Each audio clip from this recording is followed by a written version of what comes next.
Hello, আসসালামু আলাইকুম viewers. আপনারা সবাই কেমন আছেন? আশা করি সবাই অনেক অনেক ভালো আছেন। আমিও আলহামদুলিল্লাহ ভালো আছি। আপনাদেরকে আজকে দেখাতে যাচ্ছি করলা দিয়ে চপের রেসিপি। প্রথমে আমি একটা বোলের মধ্যে বেসন নিয়ে নিয়েছি, দিয়ে দিচ্ছি অল্প পরিমাণে আটা। আপনারা কর্নফ্লাওয়ার ব্যবহার করতে পারেন। আর আমি চাল ভিজিয়ে রেখে, চালের গুঁড়াটা ছিল না বলে চাল ভিজিয়ে রেখেছিলাম, সেটা ব্লেন্ডার করে নিয়েছি যাতে মুচমুচে হয়। এর মধ্যে দিয়ে দিচ্ছি হলুদ গুঁড়ো, লাল মরিচের গুঁড়ো, স্বাদ মতো নুন, 1 চিমটি বেকিং সোডা, দিয়ে দিচ্ছি জিরে গুঁড়ো, ধনিয়া গুঁড়ো,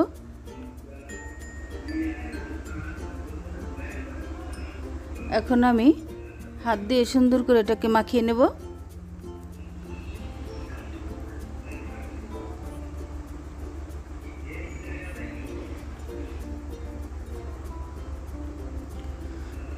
দেখুন, আমি করলাগুলোকে গোল গোল করে কেটে নিয়েছি। আমি একেবারে পাতলা করিনি, আবার একেবারে বেশি মোটা করিনি। এই করলাটাকে আমি এখন সামান্য একটু নুন দিয়ে আর হলুদ দিয়ে মাখিয়ে নেব। আর দেখুন, ভিতরের বিচিগুলো কিন্তু আমি ফেলে দিয়েছি।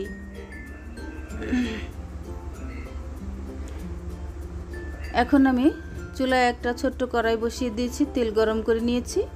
এখন আমি একটা একটা করে এই করলা বেসনের মধ্যে ডুবিয়ে ডুবিয়ে আমি তেলের মধ্যে ছেড়ে দেব।